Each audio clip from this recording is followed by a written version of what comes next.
Hello YouTube, this is my review of the Nook HD Plus. This is a 9-inch tablet. Right now it is selling for $149. You heard me right, a 9-inch tablet for $149. The last I heard, Barnes & Noble is out of the tablet business and they are clearing out their inventory, so this is the time to buy one of these. And it just came in today. This is the case for it. Let's open it up and see what you get for $149.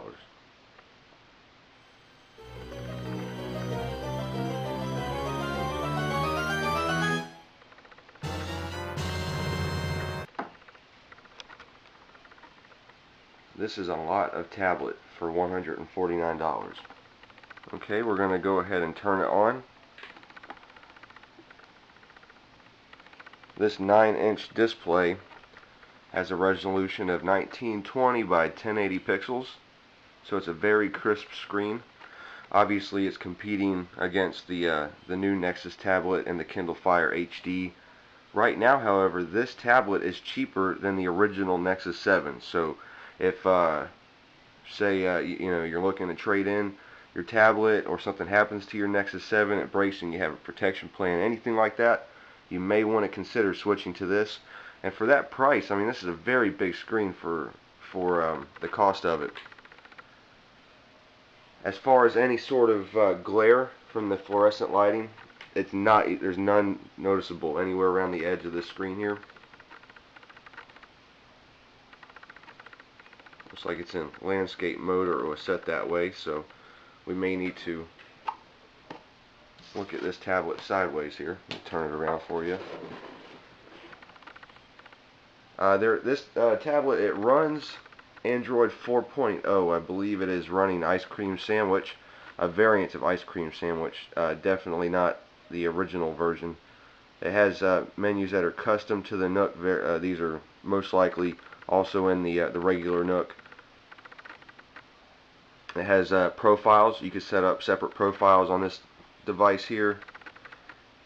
Since Barnes & Noble is getting out of the tablet business, they have been gracious enough to preload Google Play. So there you go, you got Google Play on it now. You can install Aldico for books and sideload your EPUB files. This is one of the few tablets also that includes an SD card, micro SD card slot in here. And for that purposes, it's really good to load up. It's expandable because of that, and that really makes it a good deal if you're planning on uploading a lot of content to this thing. Let's see if we can get to that menu here and take a look at the storage. There you go, SD card slot right there, 15. It's got a 16 gig card in it right now, all the way empty. You still have almost all of your 16 gigs of primary storage is still available here. Looks like you have, even with some apps installed, you still have over 12 gigs available. This tablet has the signature N physical button that you can press to go back to the home screen. As far as other buttons, it has a power button, and to the right of the power button you have a volume rocker. It has a very good sound system. I don't know if it's going to translate well to the speaker, but trust me, the sound is great on this device. It gives you 5 home screens. It has a carousel right here for apps that you use all the time. You can still put widgets down on the home screens here, so it's less locked down than the Kindle Fire is anyways, and that's for sure. And then the new Kindle Fires, I guess they have banner advertisements on them that you got to pay to remove. So just to get on a deal with that, I would really recommend this. This is $149 right now for the 16 gig model. I think the 32 gig model is like $20-30 more. You can still throw SD cards in this thing. It has a regular headphone jack.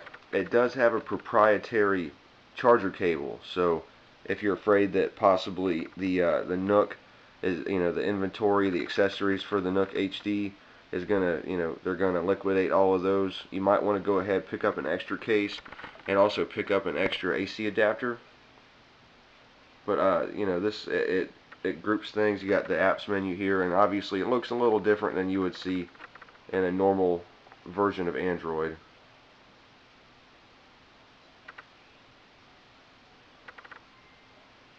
Comes with Chrome.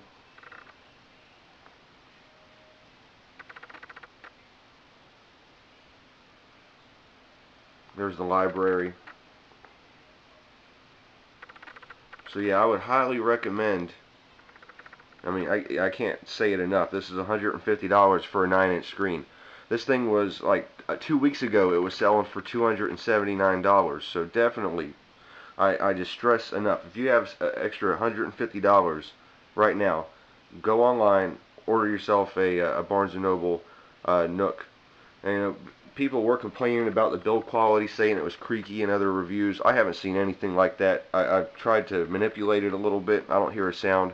It does have a plastic bevel around the edge, but that's good if you don't have a case that feels, you know, a little bit more substantial in your hands, because you're grabbing onto you know, the sides of it. And you know, you can't beat it for this price. I mean, you can't. I mean, the only thing you can get for this price is like the original Kindle Fire, an off-brand tablet, an old iPhone, and like Android phones. You can't get a 9-inch tablet for that price right now. So I mean, if you're seeing this video in September of 2013, buy one of these. I mean, you're not going to regret it. It doesn't have a camera on it, but you can upload tons of content to it. Throw a 32 gig SD card in. You got yourself a 48 gig tablet, and that's, you know, still for under $200. Once you get the SD card, you're still cheaper than a new Nexus 7 tablet. So I really recommend this, and you will not regret it at all. And there was some talk about the speed of these tablets here. Let's try to go to a web page. We'll see how it runs.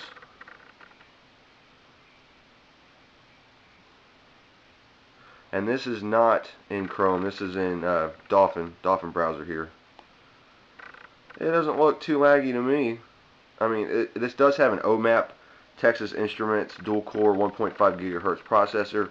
It's not running the Tegra 3 quad-core like the Nexus 7 was of the previous generation. So you're getting a screen here. This screen is higher resolution. I can look, like, squint at it and I don't see any pixels. I mean, this screen is perfect here. It runs great. You know, let's try to open up a few other tabs here. No problems. This thing's smooth as butter. So yeah, definitely. This is you really want this. You want this for the screen. If you read books, you want it for that. Haven't tried playing games on it.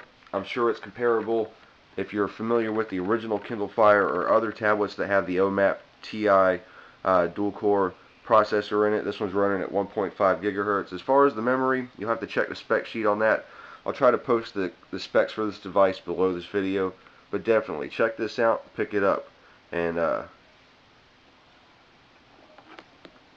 if this video was helpful to you at all, please like the video and feel free to comment. I will reply to your comments, and we can have a healthy discussion about this tablet. But I definitely urge you, pick one of these up. You won't be disappointed.